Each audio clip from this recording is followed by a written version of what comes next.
Welcome to our presentation on neoclassical physics. Here we explain all physical phenomena, including quantum and relativistic processes in classical terms, with a little modification. This is the closest thing to the grand unified theory as of now. Neophysics has the most accurate theories of physics. We challenge you to disprove us.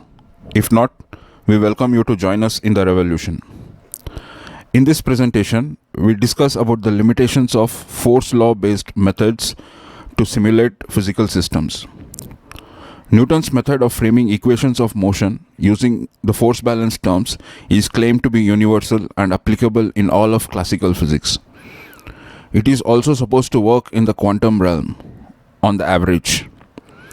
Here we demonstrate that Newton's method is not universal. It gives only a small subset of all possible physical solutions in case of general n-body systems where n is greater than or equal to 3. Let us begin with one of the simplest cases, the motion of an unconstrained free object near the Earth's surface. The motion of an unconstrained free object near the Earth's surface is described by Newton's second law and the law of gravity, as in this acceleration equation, t square z by dt square equals minus g. This basically states that the local vertical acceleration is constant and pointed down. Here, z represents the local vertical axis on Earth, and x is the local horizontal axis directed along the direction of motion of a body moving in a straight line. G equals 9.8 meter per second square is the constant downward gravitational acceleration felt near the Earth's surface. This constant acceleration was experimentally discovered by Galileo even before Newton's laws were framed. And t is the local time at the origin of this 2D xz frame of reference shown in the figure.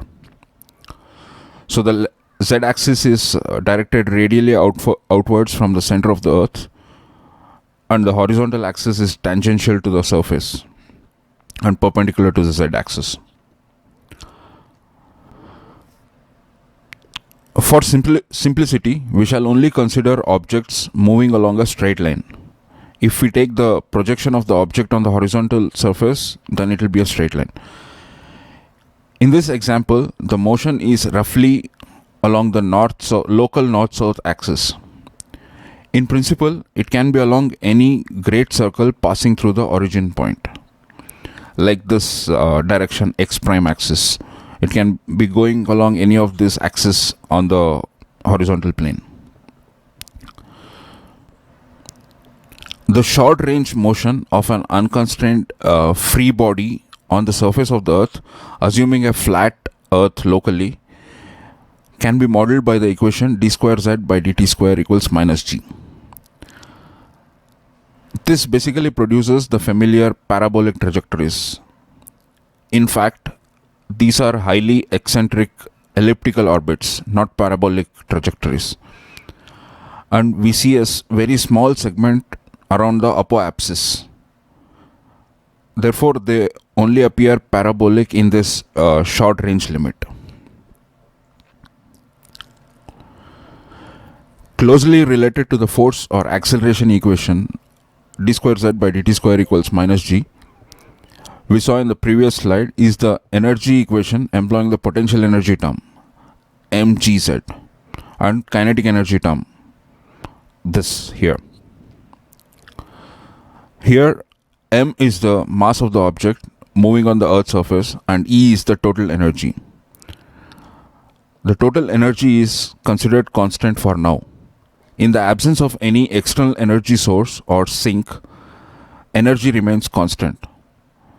The term mgz is the gravitational potential energy term, which implies that at the Earth's surface, when z equals 0, the object does not possess any potential energy.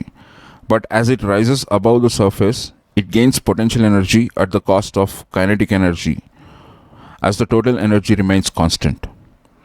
And when the object falls down, it gains kinetic energy at the cost of potential energy. Let us consider the derivative of net energy E with respect to the vertical axis, that is Z axis. That is, we calculate d by dz of E. So this is the energy equation. We take d by dz of this equation, we get this equation here. And for d square z by dt square, we can rearrange and get this equation.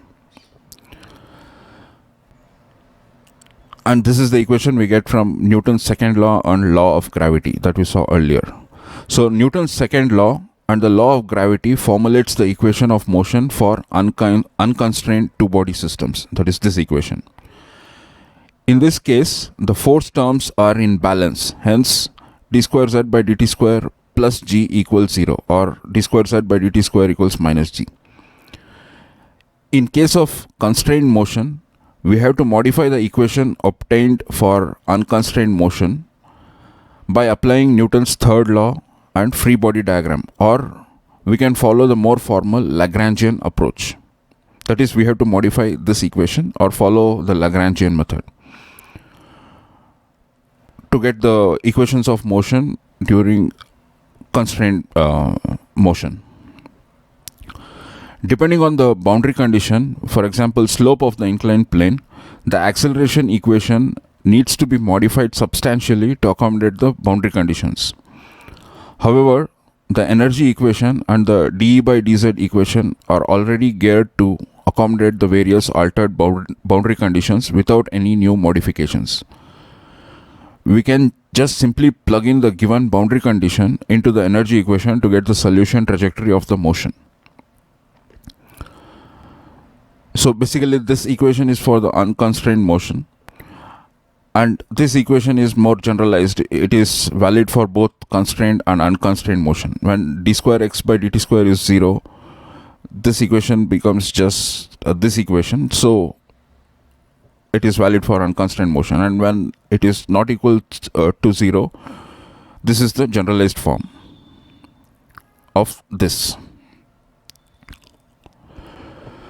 So therefore, we can claim that the energy equation and the form of force equation derived from the energy equation are more versatile than Newton's second law based equation. All the modifications needed for Newton's method is already included in the dE by dz equation. So we need not follow any complicated informal methods like the free body diagrams or the more complicated Lagrangian methods. And this energy method is much simpler and cleaner than the Lagrangian method. Further, differentiating the energy equation with respect to time, we see that, so this is the energy equation, we take dE by dt of that, we get this equation. This is the total derivative. So we can define the position vector as this r. And then we get the velocity and acceleration as these terms here, dr by dt and d square r by dt square in vector form. So using these vector forms of velocity and acceleration, we can convert the scalar dE by dt equation here to the dot product form as shown here. So we use these vector forms in this equation, we get this equation which can be simplified into this form, where the term inside the square bracket is basically the sum of all the force balance terms that we get by the application of Newton's second law and the law of gravity. When this term is 0, we say that the force terms are in balance. When this term is non-zero, we say that force terms are unbalanced or not in balance. So this is the case when it is balanced, and this is the case when it is unbalanced. The vector form of dE by dt equation implies that dE by dt can be 0 under two conditions. That is, when the force terms are balanced, we directly get this term inside the square bracket as 0, so this whole term, the dot product, becomes 0. And when it is unbalanced, in the case when it is unbalanced, this term, then it will be perpendicular to this velocity vector. So the dot product because these two terms are perpendicular to each other, the dot product becomes 0. So this is the case when it is unbalanced. Actually, this term remains perpendicular to the velocity vector whether this is balanced or not balanced in either case.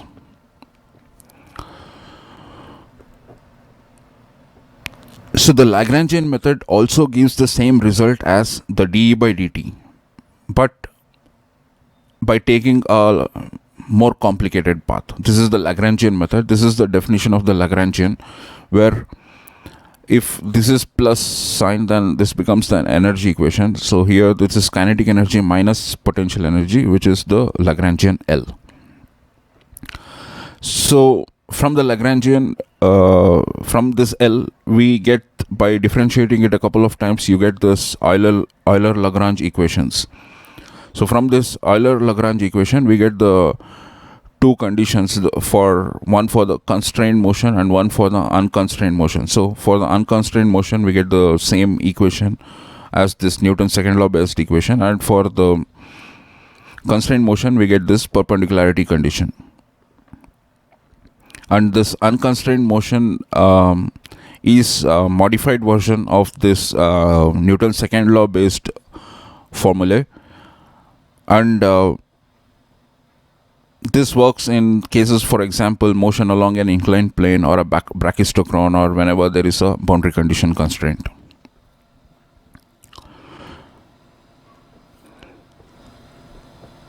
Unlike the original acceleration equation, d square z by dt square equals minus g, in case of the energy equation, we do not need any modification. We can apply the same equation for both constrained and unconstrained motion.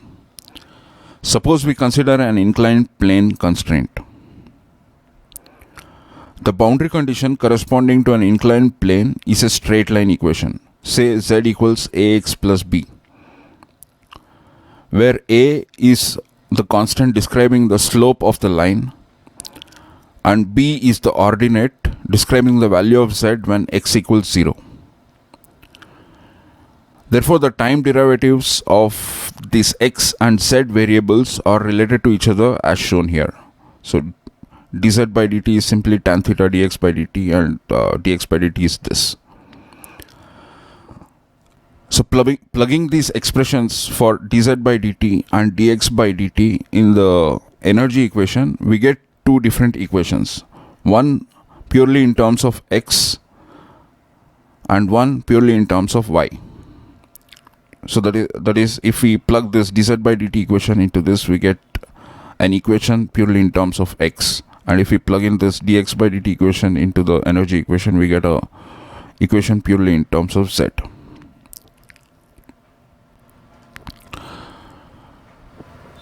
So from the two forms of the energy equation, one written purely in terms of x and one purely in terms of y, we can find the solutions of x as a function of time, that is x of t, and y as a function of time, that is y of t, by simple integration. The functions x of t and y of t are the desired end results after framing the equations of motion. We can get them easily by integrating the first order differential equations for dx by dt and dz by dt that we get from the energy equation. In comparison, the force balance equation gives expression for d square x by dt square and d square z by dt square. Integrating those will be harder than integrating the first order differential equations.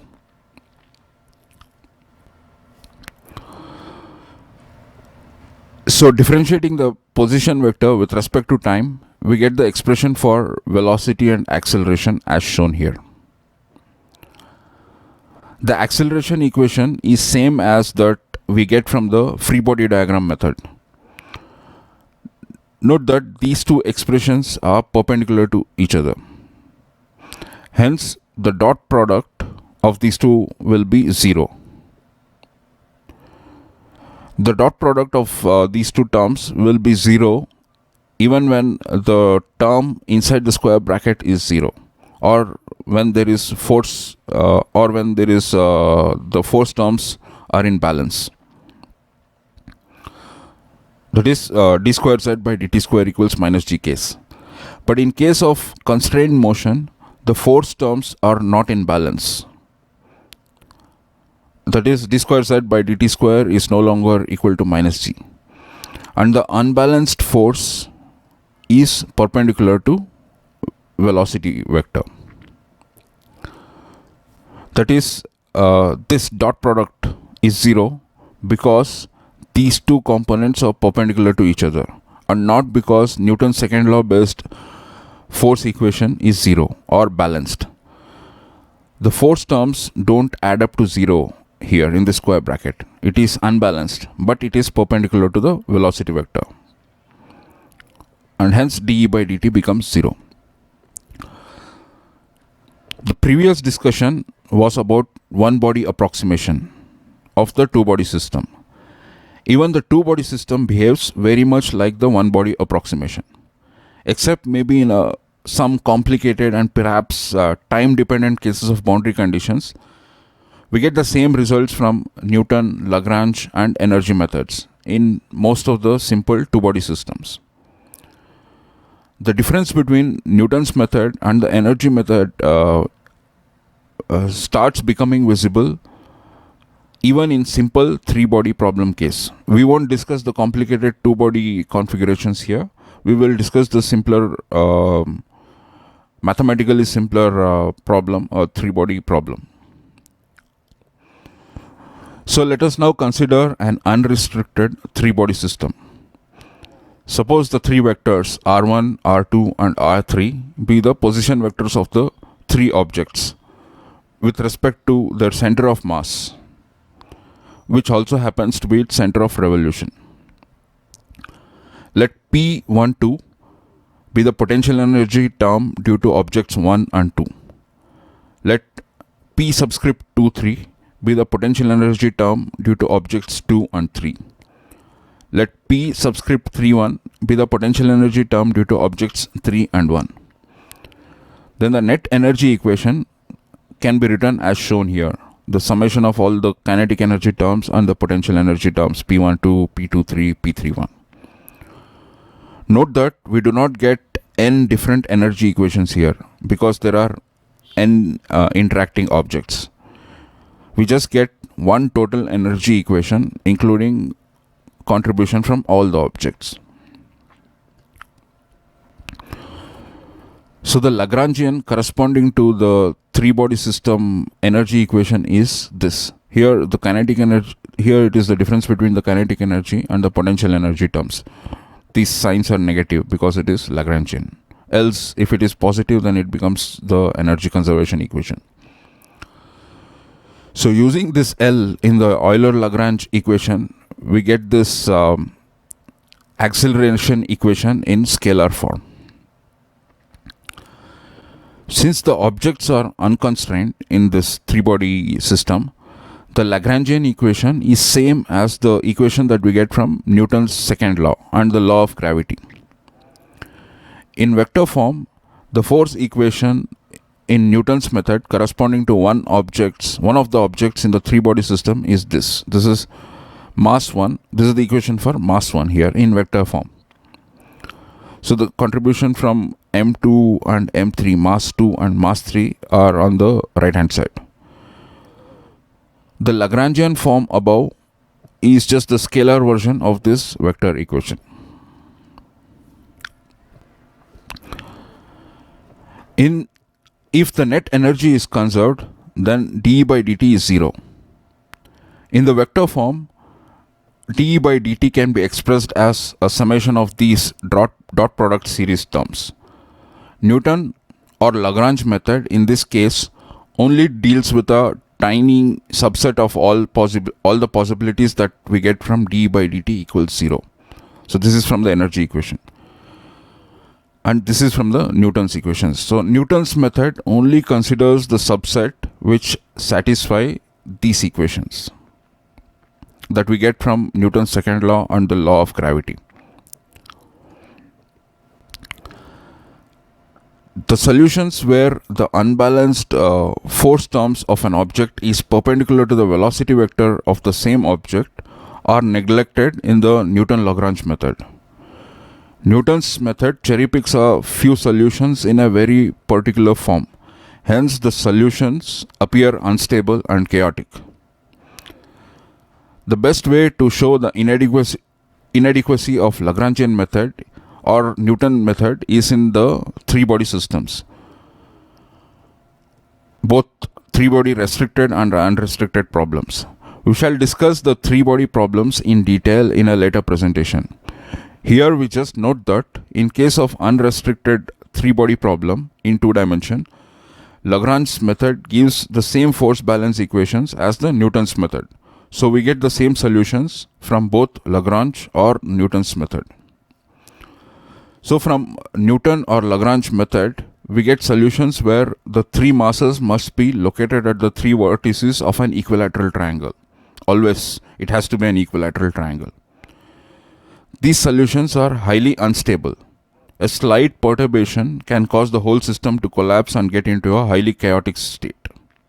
So this is the Newton-Lagrange solution. But the solutions for the unrestricted three-body problem from the energy method are not limited to the equilateral triangle configurations. The solution can be any triangle, acute, obtuse, anything. These solutions that we get from the energy method are highly stable solutions because for any minute perturbation, there exists another solution configuration in the neighborhood of the original solution.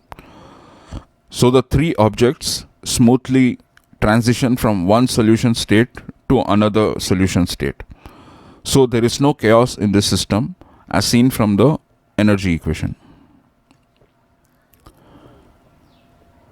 Besides, in case of restricted three-body problems where we encounter nodal and apsidal precession, the energy method, the Lagrangian method and the Newton's method, all three methods give three different solutions, with energy method providing the most accurate results and the Lagrangian method being close to the energy method. The observation made from the dot product summation in the dE by dt equation is generic and can be seen in case of all unrestricted or unconstrained n-body systems where n is greater than or equal to 3. In fact, the dot product form of dE by dt is the same equation used to claim that Newton's force balance equations conserve energy. Here the force equations are basically formed using Newton's second law and the law of gravity without any modifications. In reverse, the same dE by dt equation shows that Newton's force balance equations indeed always conserve energy, but energy conservation does not always imply force balance. That is in terms of Newton's second law. So suppose there are n masses labeled m1, m2, m3, m subscript n located at position vectors r1, r2, r3, rn. Let E represent the net energy of the n-body system. Therefore, we can write the net energy as this, the summation of all the kinetic energy terms and the potential energy terms. So then, this is in the vector form. So then, the time derivative dE by dt of energy can be written as the summation of these dot product terms. The dot product between these unbalanced force terms and the velocity vector. So the sum of all these gravitational terms can be replaced by Fi, where Fi is the sum of all the gravity law terms on mass Mi. So each mass, this is on a particular mass, this is the summation of all the forces, gravitational forces acting on mass Mi. So using this, we can convert dE by dt into a compact form like this, which is the summation of all these dot products. And the things inside the square bracket are from the Newton's second law and law of gravity.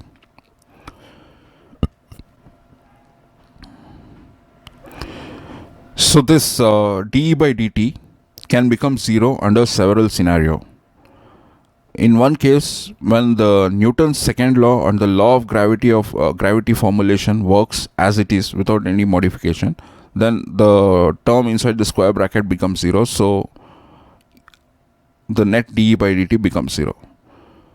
So in this case, that is on each mass the force balance terms adds up to zero, and we get this condition, that is mi d square ri by dt square minus fi vector fi is zero. So on all the masses there is force balance. dE by dt can also become zero when the force balance terms on each mass add up to some non-zero value, and this unbalanced force term is perpendicular to the velocity vector. That is this condition. That is, this is not adding up to zero anymore. This term is not zero, but it is perpendicular to the velocity vector. This is the condition under which also dE by dt becomes zero. Also, another third condition is some of these dot product terms may not be zero. Some can be positive, some can be negative. But in totality, during summation, they all add up to zero, cancelling each other in an irregular way. So this is another third way. So where the things are irregular, where each of these terms need not be zero. Therefore, the Newtonian force balance term here in the first condition in the general n-body problem gives only a very small subset of the solutions that we get from the energy equation. That is, the energy equation gives a larger set of solutions, and the Newton's formula just gives a small subset of that whole solution. Therefore, Newton's method is not universal because it does not describe all the physical situations where solutions exist. Basically, dE by dt equation gives a superset of solutions that we get from the force balance equations or the Newton's method. So this energy based method can be said to be more universal, and Newton's method is not at all universal. Thank you. If you want to understand the concepts of physics in the clearest way, regardless of the concerns about scoring high marks in exams, please visit neophysics.com. Thank you.